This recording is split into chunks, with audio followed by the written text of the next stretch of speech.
തങ്കത്തിൻ നിറമുള്ള മായാമരീചി സങ്കൽപ്പമെന്നു വിളിച്ചു.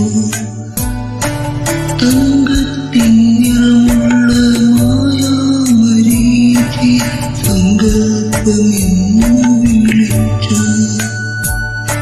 മുറിവേറ്റു കേഴുന്ന പാൽമുളം തന്റെ മുരളികയെന്ന് വിളിച്ചു. മുരളികയെന്ന് വിളിച്ചു. പേരറിയാത്തൊരു നൊമ്പരത്തെ പ്രേമമെന്നാരോ വിളിച്ചു.